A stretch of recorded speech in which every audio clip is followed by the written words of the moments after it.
If you enjoy listening to inspirational stories from people just like us, facing the fear and doing it anyway, then you're in the right place.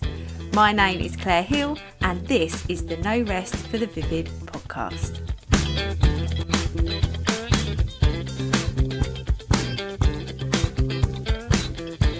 Hello, welcome to another Mini Monday episode with me, Claire Hill, your host. You may be watching me on YouTube or listening to the podcast, or I don't know. I think that's the only two ways. I'm losing track. Hello, welcome to another Mini Monday. I've just said that. It's just because I'm distracted because I'm moving my mic. I want to talk to you today about psychographics. And I'm actually going to just fetch my notepad because I've written down exactly what they are. And I can talk to you about them without going to my notes. But this is this new part of me that I'm embodying, being a really prepared Paula and actually looking at my notes if I need them. So psychographics is all about your customer or client's personality, their values, opinions, attitudes, interests, lifestyles, dreams, hopes, wishes and wants. Not Mildred that lives down the lane. Mildred that lives down the lane, that has 3 kids aged 5 to 11. She earns between this and that bracket, aged between 35 and 44, lives in a semi-detached in the suburbs of Cumbria. Cumbria's a county, isn't it? Carlisle. So all I'm saying is that we have been programmed to think of our ideal client and our ideal customer by maybe the demographics, you know, the ethnicity, religion, age, where they live, what they do, profession, etc. Have they got children? How old are the children? But how can you write to somebody like that? How can you write your content, your marketing designed at someone who is aged between 35 and 44? Like, how would you actually set the tone of your content? It's quite difficult, isn't it? So, but once you think, what do they hope for? So I'm going to use an example of my wire up business, Vivid Wire. One of the things that is really key about my ideal customer is they are house proud. They love to have people, when people are coming around, they love to have the house looking amazing, okay? They try and do it most of the time. They like having walls. They're very conscious about the finer details of decor. So when they are looking at their blank walls, think, oh, that blank wall needs a little bit of life. That blank wall is looking a little bit sad. And I think, I know. I need some bold, brave, colourful wall art on there. That Claire Hill, she makes wire words over at Vivid Wire. If I get some of her wire words, I'm going to feel pretty impressed with myself. I'm going to be proud. I'm going to want to show it off to all my friends. Then they make the purchase and my content writes to that person. Same with my coaching, my ideal client. They want to feel like life is better than how it started, that they can create their own story.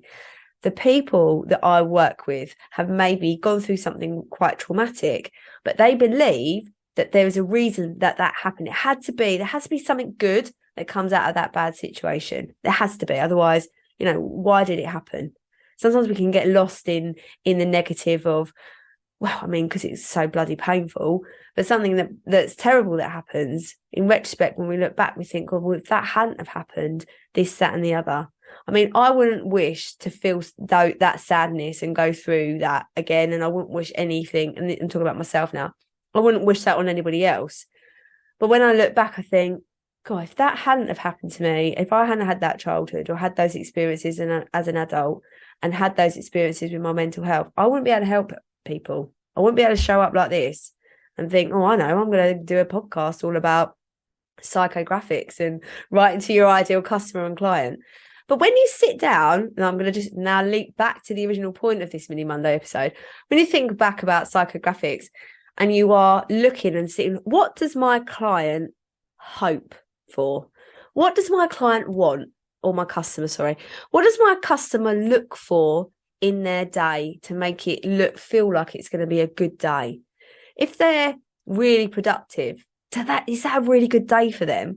Or if they won some money on the lottery, or they made a sale at work if they work in sales, or they're a teacher, and actually a good day is when a child that they've been working with for so long nails it in their lesson. What is it that makes a good day for your ideal client or customer? What do they dream of? Where do they go on holiday? When they sit there and think my dream holiday would it be to Florida, Disney World, or would it be to like Mauritius or Thailand, or would it be climbing and hiking in Canada, for example? There's all these different things, but those different profiles of people and what they want and hope and dream of means that they're going to approach what you have got to offer them in a different way. So sit down, have a think about your ideal client, like even to the point of when they treat themselves, what do they treat themselves with? What feels a bit special? Is it just a nice new pair of slippers, or is it going to a spa for the day? And straight away, but everybody's, like my ideal client, customer probably does a bit of both. I mean, who doesn't like a new pair of slippers? Who doesn't like a spa day? But the way that you target those different people is different in your marketing. And it's having that ideal customer or client that you write your content to, and about what they hold dear to them, what they dream of. That's when you start nailing your content. Okay, there you go. Just a little mini snippet for you. You can watch this on YouTube, or you can listen to it wherever you listen to your podcast. Please share. It makes such a difference. Honestly, it is. I'm just like to say that thank you so much for everybody that has been sharing the podcast, because the listens and plays are going up and my audience size is growing. And I'm just really, really grateful, because as long as it's growing and people are enjoying it, I'm going to keep going and doing it. And it just, it just helps me out massively. Right. Have an amazing week. Thank you so much for listening to the No Rest for the Vivid podcast, written, produced and hosted by Claire Hill, and music has been composed by my brother, Phil Vidler.